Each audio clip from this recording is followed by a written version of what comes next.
Kemudian yang tadi saya sebut sumber pengetahuan gak selamanya dari indera, itu ada perkataan yang sangat populer dari Imam Nasafi. Beliau mengatakan asbabul alam lil khalqi thalatha.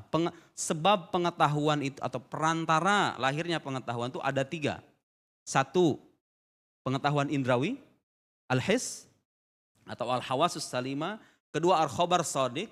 Khobar sodik ini dari mana? Informasi yang jujur itu maksudnya apa? Ada 2 macam. Ada informasi yang datang berasal dari orang yang terbukti sebagai nabi, yang terkokohkan kenabiannya dengan mukjizat.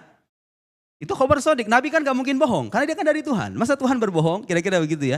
Jadi kalau seseorang sudah terbukti secara meyakinkan bahwa dia adalah seorang nabi, dia gak mungkin berbohong. Dan karena itu konsekuensi logisnya kita harus benarkan semua perkataannya.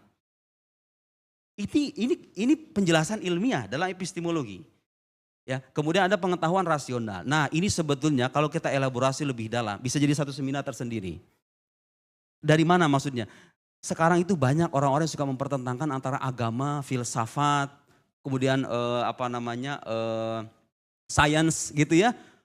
An-Nasafi berabad-abad yang lalu sudah bilang, pengetahuan saintifik yang diwakili oleh pengetahuan indrawi, pengetahuan rasional yang diwakili oleh filsafat, pengetahuan yang berbasis pada khobar sodik yang diwakili oleh agama, itu semuanya sah.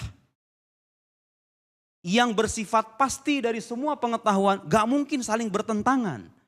Pertentangan itu hanya mungkin terjadi pada hal-hal yang sifatnya partikular, dhonniyat, yang kebenarannya masih bersifat sangkaan. Tapi hal yang pasti dalam agama itu gak mungkin digugurkan oleh klaim-klaim saintifik yang masih bersifat dhonni.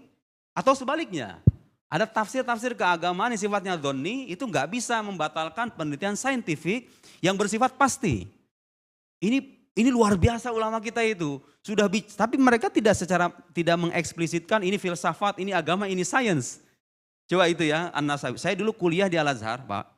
Ini membaca teks An-Nasafi ini sama Profesor Abdul Fadil Al-Qusi, itu beberapa pertemuan hanya membahas ibarat ini saja. Haqaiqul asya' tsabita wal ilmu biha mutahaqqiq khilafan lis-sufastaiyah. Berkali-kali. Saking dalamnya ungkapan An-Nasafi ini. Sampai-sampai ada yang bilang hadhil ibarah kada an takuna wahyan. Hampir menjadi wahyu katanya.